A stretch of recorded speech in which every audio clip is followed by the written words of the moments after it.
Halo semua, kembali lagi dengan saya Randy dari Geek Gadget Indo. Kali ini saya mau bahas custom ROM Droid On Time atau yang akan saya sebut di video ini dengan sebutan .os untuk Redmi Note 5. .os ini menurut saya jadi salah satu ROM yang underrated karena sepertinya sedikit banget dari para pengguna Redmi Note 5 yang ngebahas ROM ini. Dan juga kalau ngeliat tripnya di XDA, sampai video ini saya buat lapaknya itu baru sampai halaman 4 aja.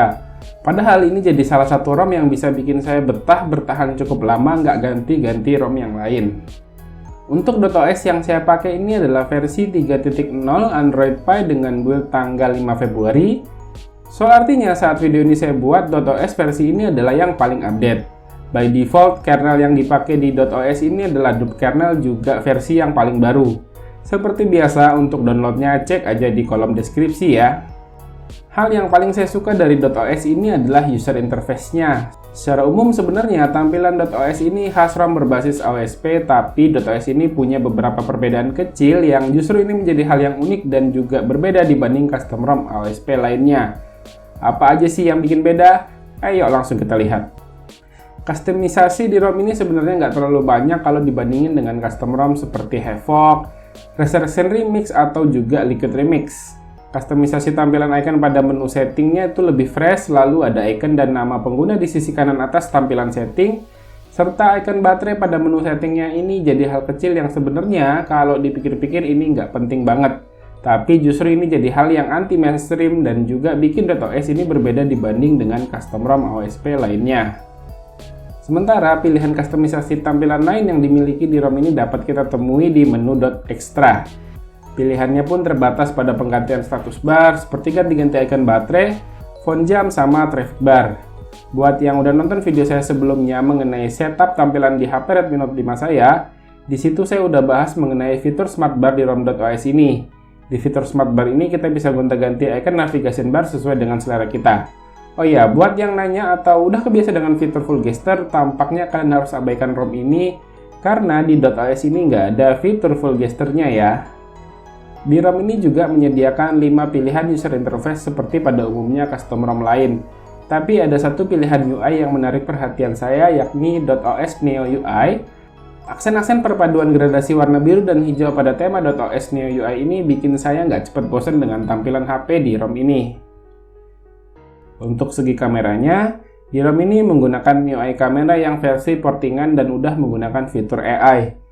Untuk fitur lain di kamera ini sepertinya nggak usah saya bahas ya, karena ini fitur standarnya bisa dibilang sama seperti kamera MIUI pada umumnya.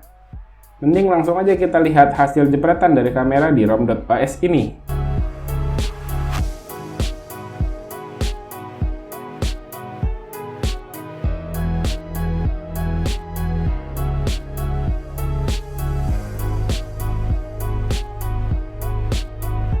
Sebelum saya buat video review ROM ini, saya udah sempat posting bocoran tentang ROM ini di field community channel YouTube saya, dan banyak banget yang request untuk dites video call menggunakan aplikasi WhatsApp.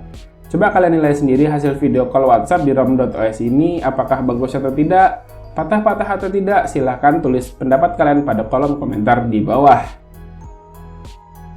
Sekarang kita lanjut ke urusan main game. Meskipun tadi saya udah bilang kalau ROM ini berhasil buat saya betah dan bertahan cukup lama untuk nggak pindah ke ROM lain, sayangnya mungkin ini akan jadi alasan saya untuk akhirnya nanti move on dan pindah nyobain ROM lain. Jadi sebenarnya main game di ROM ini tuh nggak ada masalah sama sekali dari segi performanya. Frame rate-nya stabil banget. Emang sih stuttering, tapi itu juga cuma 1-2 kali sepanjang main game.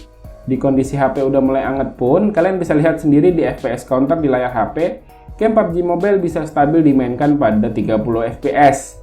Dan anget yang ditimbulkan menurut saya masih tergolong standar.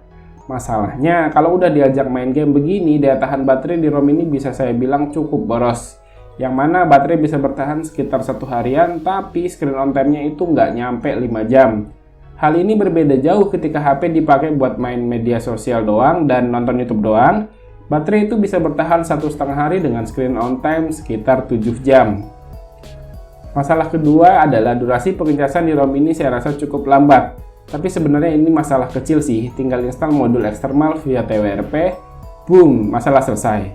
Saya ngerasa perlu ngasih tahu aja masalah ini buat kalian, supaya buat kalian yang mau pakai ROM ini bisa sekalian load patch-nya, Untuk cara installnya nanti di akhir video saya jelasin sekalian dengan cara pasang ROM-nya.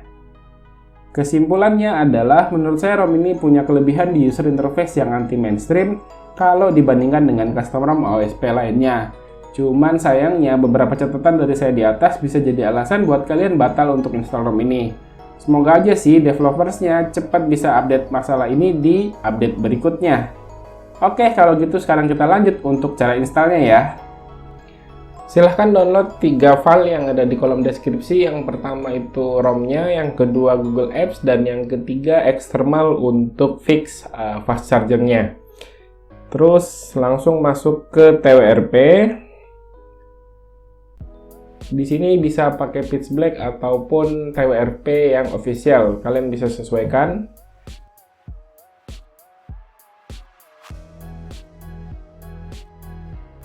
Kalau udah masuk ke TWRP, silahkan pilih wipe, terus nanti di swipe untuk factory reset. Setelah di factory reset, masuk ke advanced wipe, pilih Dalvik, system, cache, data, dan vendor. Kalau udah dipilih kelimanya, ini silahkan di swipe ke arah kanan, ditunggu prosesnya sampai selesai. Kalau prosesnya udah selesai, kita langsung install ROM-nya. Silahkan kalian pilih ROM-nya, ada disimpan di mana tadi. Ini yang .os official, oke. Kalau udah, tinggal di swipe ke arah kanan, ditunggu proses installnya sampai selesai.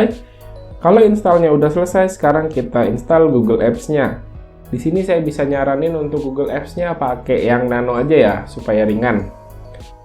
Kemudian di swipe lagi ke arah kanan, ditunggu prosesnya sampai selesai. Dan yang terakhir itu adalah modul eksternalnya. Ini untuk bantu fix charge dari .os-nya. Ini saya pakai yang versi kedua. Ini tinggal di swipe ke arah kanan. Nanti ditunggu lagi prosesnya sampai selesai. Kalau proses install thermalnya udah selesai, kita bisa langsung reboot ke sistem. Oke, sepertinya segini aja. Terima kasih yang udah nonton. Silahkan like dan share video ini jika menurut kalian video ini bermanfaat. Dan dipamit sampai jumpa di video berikutnya.